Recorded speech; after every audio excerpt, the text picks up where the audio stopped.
So what a weekend it was. Because for 3.5 quarters of that Alabama USF game, Tide fans everywhere had questions. And even though Alabama ended up getting the win 42-16, today we aim to answer some of those questions. We need to talk about penalties. We need to talk about the offensive line, some of the play calling, why there were so many deep concepts, the defense, and most importantly, ask and answer the question, should Tide fans be concerned? We aim to do it all here today. But before we can, as always, y'all know the drill. I have got to hear from you. Hop down to the comments, Y for yes, N for no. And same question. Should Alabama fans be concerned about their upcoming schedule? I can't wait to hear from you. If you're new to the channel, be sure to subscribe, hit that bell notification as I do constant college football content. You don't want to miss any of it. And if you enjoyed the content, be sure to like and comment down below, as those interactions are massive for content creators such as myself. But having said all of that, let's jump right into this. And yesterday I did a live stream and I teased a little bit of a theory I had about this game in particular, being Alabama against USF, and why over the past 2 years Alabama has struggled a little bit. And that's where I want to start.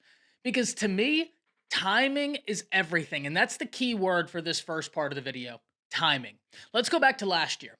Alabama played USF. The game had an all-out rainstorm that ended up delaying the game for multiple hours, and on top of that, and most importantly, Alabama was doing a quarterback shuffle during that game. You throw into mix that neither Tyler Booker nor Jaden Roberts were a part of that offensive line starting at least last season when they played USF. There were a lot of factors. It was early in the season. There were a lot of moving pieces for Alabama in the entirety of the offense, and you're going up against a team with a lot of tempo, but on the defensive side that mixes up their blitz packages really, really well. They were able to take advantage of all of the chaos around Alabama's offense last season. Fast forward to this year, you have a brand new offensive staff, one of the best offensive staffs in all of college football, and still USF is able to take advantage of their blitz package. Why? Timing is everything. We start on the offensive line. Caden Proctor goes down before game one, and now you have to kind of shuffle the offensive line.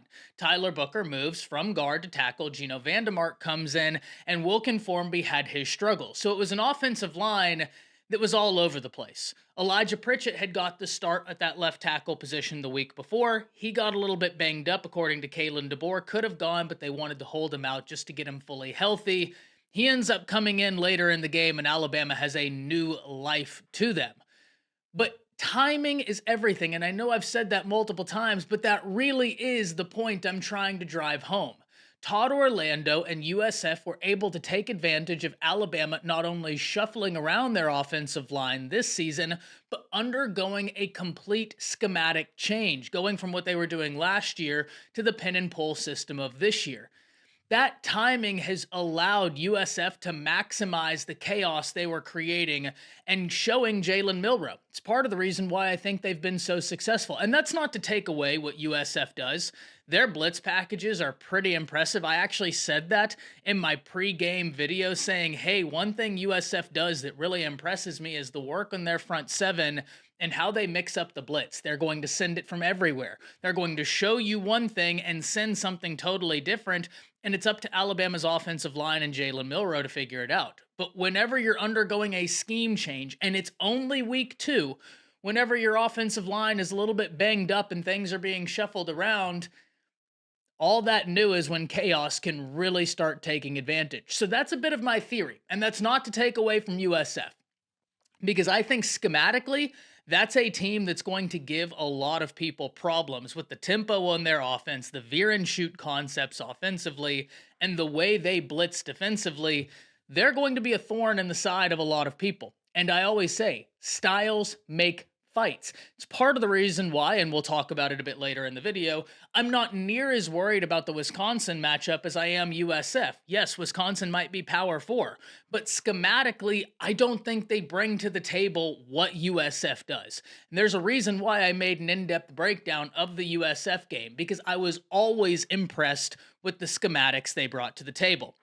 I get off my spiel right there, right? I think timing is everything, and that's why they allowed so much chaos to be had for this Alabama offense, because they've taken advantage of a lot of moving pieces 2 years in a row. Good on them for doing that. That's just smart football. But we move forward. We talk about why there are so many deep concepts, and this kind of goes into the schematic, something I talked about in my pregame video. Whenever you have a defense that's going to show you single high safety at the rate that USF does, if you're an offensive play caller and you're a quarterback, you look out there, you see you have a guy man on man, and that cornerback is pressed up to the line. There's one safety. That's deep concept all day long. That's a shot you're going to take a lot of the times. Alabama just wasn't able to hit on them for a variety of reasons. Part of it is the blitz packages that USF was employing and bringing to the table, the chaos they were creating.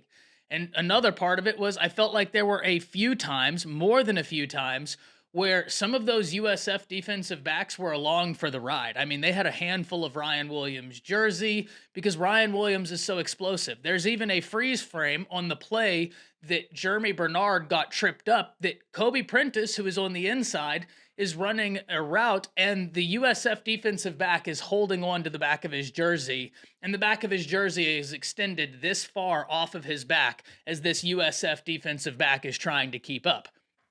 Mum was the word. Nothing in terms of a flag. That was kind of the story of the night. But that's neither here nor there. Why there were so many deep concepts is because whenever you see that coverage, that screams go deep. Now, at the point where they weren't converting, that's when I think Alabama could have done some of the things they did early in the game, some of the intermediate concepts, some of the short concepts, because they had two screenplays, one to Jeremy Bernard, one to Ryan Williams, that both produced positive gains. In fact, the one reception Caleb Odom had, I loved the concept. I thought that was a phenomenal concept, one we should see more of. The problem is whenever Alabama would have a successful first down play, it seemed like more often than not, penalties. And then you were in 2nd and 11, 2nd and 12, 2nd and whatever it was, you were in 2nd and long. And that was a problem all night long for the Crimson Tide. So when I rewatched this game, not only the second time, but the third time, the biggest takeaway from me was penalties completely derailed what Alabama wanted to do, along with turnovers. If Alabama doesn't clean that up, that's the only worrisome thing I can see. Now, in fairness, a lot of those penalties came on one individual, and he had a rough night. Formby is a young offensive tackle. I'm not writing him off yet because he is so young, because this Todd Orlando defense is going to send so much pressure. It's hard for a young guy to get it all dialed in one game. And I think we all need to understand that. But it is also true that whenever the more veteran guy, Elijah Pritchett, came in there, Alabama's offense had a different spark and went bang, bang, bang, touchdown, touchdown, touchdown. That's not to completely place the blame there, but that is to point out I think Todd Orlando did a really good job of keying in on the youth in parts of Alabama's offensive line and attacking it. So that's kind of why I think they had so many deep concepts. It's because from a schematic standpoint, if you see single high safety, whether it's cover 1 or cover 3, that's usually a time where you're going to go deep. At the point where they weren't connecting, I'm not exactly sure why Alabama didn't fall back into some of the short to intermediate concepts they were running early in the game that, in my opinion, were really nice, and Alabama was moving the ball. And to me, if you can lull them to sleep with the short to intermediate, that's when they're going to bite. And that's when you're going to have those deep shots open. That's something I'm really interested to see employed against Wisconsin. So we've talked about penalties. We've talked about why there were so many deep concepts. We've talked about my theory of timing as to why USF has had success against Alabama 2 years in a row. Part of that is a good coaching staff with USF. I really don't think Alex Golish is going to be there long because I think a lot of Power 4 opportunities are going to go calling his way. I do think he is that good of a coach, and Todd Orlando has taken advantage of an offense for Alabama that has been shuffling around a lot over the course of the past 2 years. But now we need to ask and answer the question, should Alabama fans be concerned?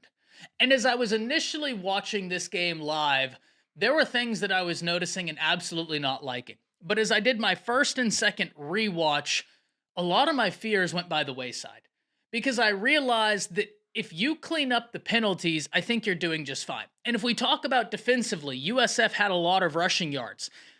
That's a little bit misleading. And why I say that is, yes, they did have success, But a lot of that success came in the first quarter and a half, and Alabama's defense actually did a phenomenal job, in my opinion.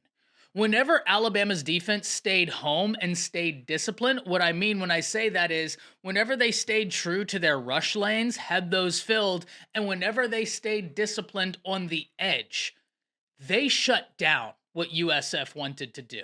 And I know some people were asking, well, why were their receivers running free in the backfield sometimes? Well, I think part of that was on one occasion, Zabian Brown thought it was going to be an underneath concept because I think they saw something that I pointed out in my pregame video that USF runs a lot of comeback routes, a lot of underneath, and then they're going to do a double move and hit you over to the top.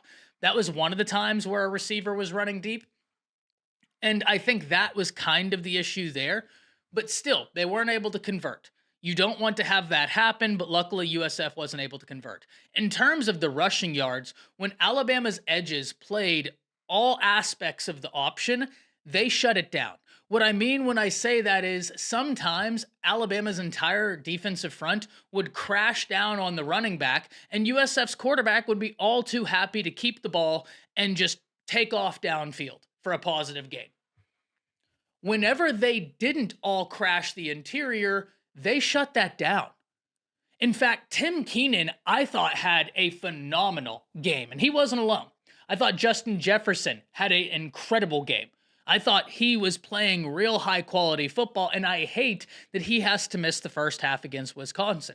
I think Q-Rob had a really solid day out there, and I've been really encouraged with what I've seen very early from Q-Rob. He has absolutely taken that next step up, not only in terms of on-field play, but leadership, and I can't wait to see what he continues to do throughout the year, because so far, I love what he's bringing to the table, and he stayed disciplined last night.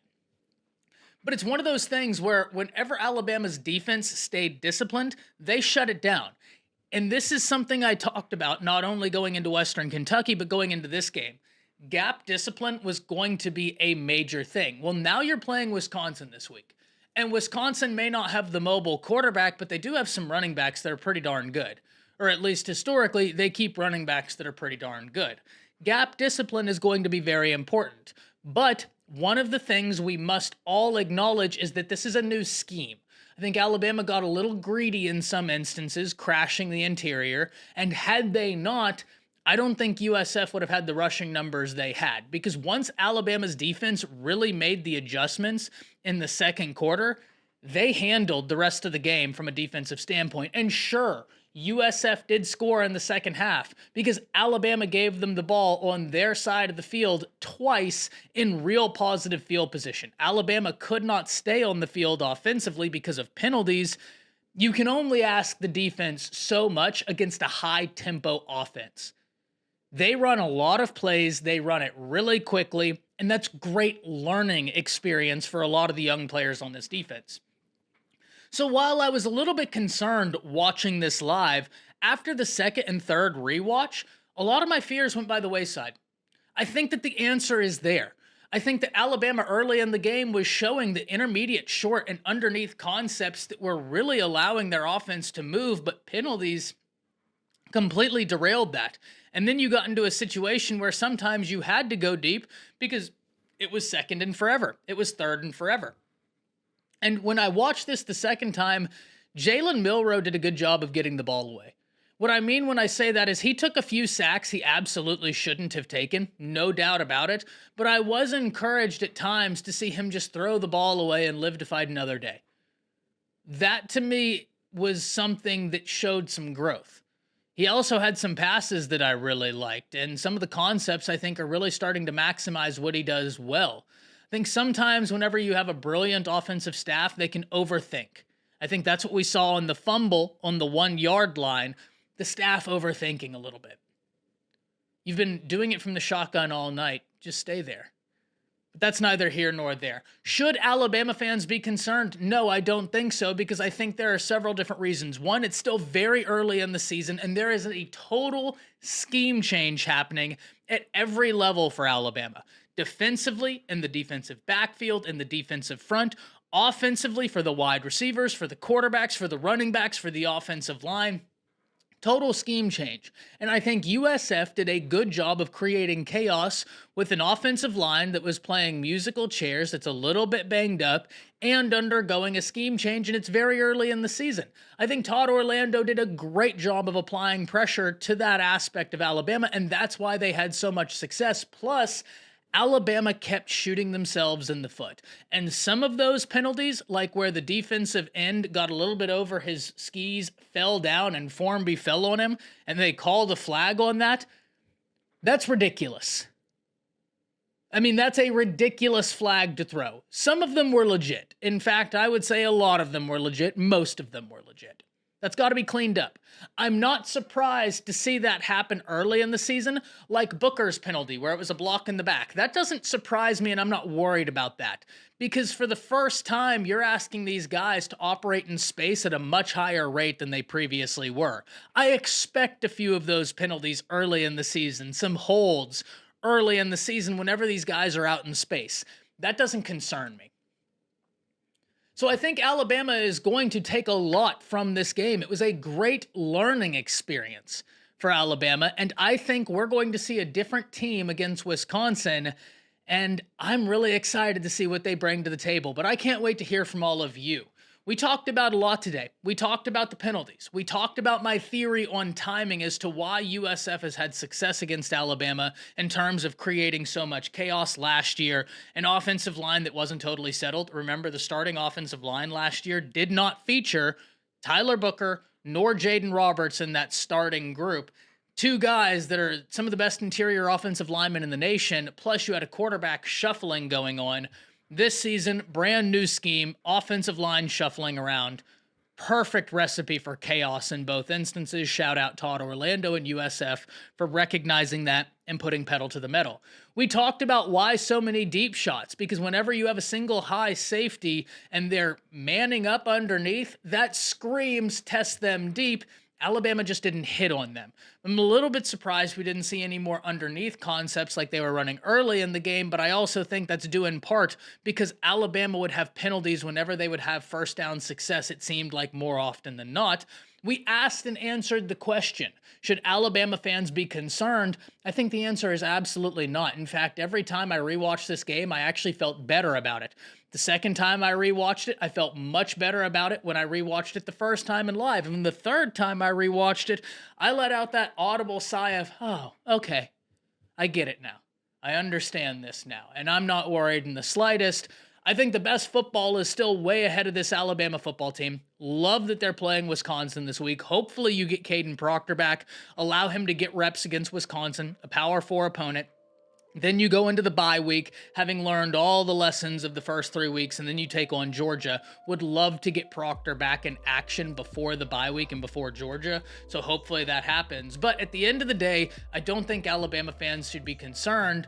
I just think there was a lot of things happening, and hopefully we aim to answer some of those today. Hop down to the comments, let me know what you think. That's it.